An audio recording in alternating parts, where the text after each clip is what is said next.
Hello, this is a talk entitled Germany Loses World War I. The First World War was the most destructive war in absolute terms in human history when it occurred. It was fought all over the world, with naval engagements in the Atlantic and the Pacific, fighting on land in Africa, in Europe, in Asia, and in the Middle East. It involved unprecedented numbers of soldiers. It involved unprecedented numbers of civilians, as European nations and their empires transformed their economies to become giant war machines. Factories shifted from producing consumer goods to producing war material. Women were swept into new lines of employment, taking the place of the men sent to fight. Subjects from European colonies were brought to Europe as soldiers and as factory workers.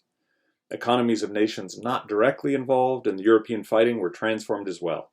Neutral nations were squeezed by British blockades meant to keep goods from reaching German or Turkish ports. Factories in the United States and Japan retooled to produce industrial goods no longer supplied by Britain, France, and Germany. Military and civilian suffering was intense. Shortages of materials and foodstuffs led to rationing in all of the warring nations. Consumer goods were in short supply, as each nation shifted all production to industries that would help them win the war. As the war expanded and dragged on, the combatant nations faced a real dilemma. Given how badly the war was going, just how much information about the war should civilians be given? Knowing that there were spies everywhere, how much military information should be shared with civilians? All of the combatant nations made the decision sooner or later to keep the real state of the war away from their populations. Instead, they developed information services based on the increasingly prevalent practice of advertising. Civilians were told what governments thought they needed to know in order to keep civilians firmly supporting the war. Given the immense sacrifices in time, money, and family members civilians were expected to make, governments promised increasingly extravagant outcomes for the war. Peace and prosperity were promised along with glorious victory. Civilization itself was held to be at stake.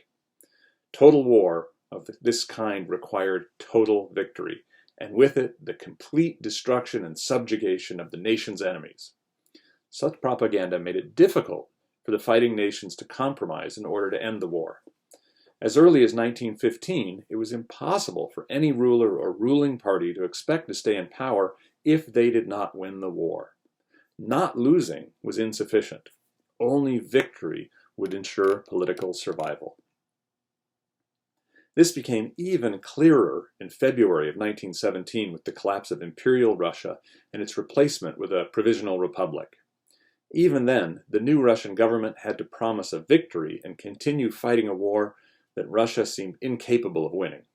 In the end, the failure of the new Russian government to find a path to victory doomed it, and by October, an anti-war faction, the Bolshevik wing of the Communist Party, surged to power in Russia on the promise of ending the war. Russia left the war in March of 1918. Germany celebrated a great victory. German troops had moved deep into the territory once held by the old Russia, and nations like Poland reappeared. By the beginning of March 1918, the Germans could focus all their might on the Western Front. One major complication for German plans was the entry of the United States on the side of the Entente powers in April of 1917. This meant that the French and the British, easily exhausted by the war as the Germans, would soon have reinforcements. After April, American aid flowed freely to its new allies, and soldiers followed. It was clear to the German High Command that they needed to win the war in the West quickly before the full might of America could be brought to bear. On the 21st of March 1918, the German army began an offensive in the West that initially proved quite effective. The army had changed both its tactics and its strategy. Instead of treating the war as one of attrition, as the Germans had done since early 1915, they fought instead for breakthroughs that would tear apart the Entente lines and allow German troops to range freely behind them, forcing the Allies to retreat from their well-prepared defenses and fight in the open. It almost worked. The German Kaiser was so impressed by the army's success in breaking through Allied lines that he declared the 24th of March, 1918, a day of national celebration. The German people can be forgiven, I think, for believing at the end of March that the war would soon be over and the Central Powers were going to win it. However, the German army proved unable to follow up its initial victories. Though they could now penetrate the French or British lines wherever they pleased, they could not sustain any offensive past the initial victory. As supply lines stretched, they could not feed and resupply their own soldiers quickly or efficiently. As the spring passed and the summer began, the Germans got bogged down. In July, they made one last attempt to take Paris in the Second Battle of the Marne. By then, though, American soldiers and weapons were arriving in ever greater numbers, and the chance for German forces to win quickly or at all had largely disappeared. In August, the Allies counterattacked, and from August to November, the German army fought a bitter, slow retreat. By September, it was clear to everyone that Germany was going to lose the war. This triggered a revolution in Germany in October of 1918, after naval units mutinied when they were ordered to sail out and fight a battle against the British Navy they were clearly going to lose. The revolution ended on the 9th of November with the declaration of a new republic in Germany and the Kaiser fleeing to the Netherlands. The new government then negotiated an armistice that came into effect on the 11th of November, 1918. The war would not formally end until the 28th of June, 1919, with the Treaty of Versailles, but the fighting in Europe was over. Along with the Treaty of Versailles, in June of 1919, came a great shock. The German population could not understand how certain victory in March had turned into an armistice in November. They really couldn't understand how, in June of 1919, Germany was blamed for starting the war in the first place and had clearly lost the war. Germany would be dismembered, with the territories of Alsace and Lorraine returned to France, and parts of East Germany given to a new Polish state. Worse, the Germans were blamed for the war, and they would be saddled with the costs of the war incurred by the victorious powers.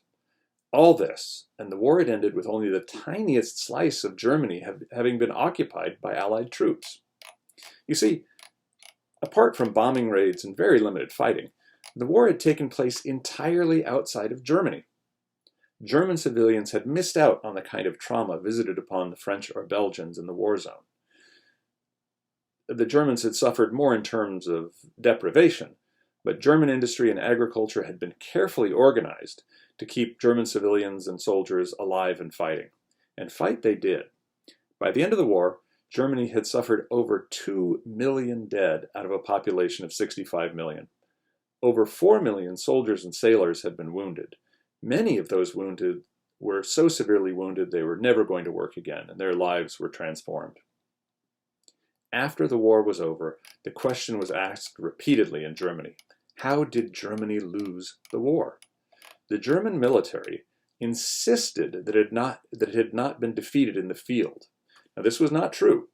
The imminent catastrophic defeat of Germany on land and at sea was at hand in October of 1918, and refusal by the government to accept this had led to the revolution that had created the new provisional republic. This new government was faced with a lie being told to the German people, and the lie was easier for people to accept than the truth. The lie was that somehow civilians had stabbed the German military in the back, and that a German victory had been stolen from them by politicians. This lie was to cause a great deal of trouble between the summer of 1919 and the year 1933. Thank you for listening to this brief video on Germany losing the First World War.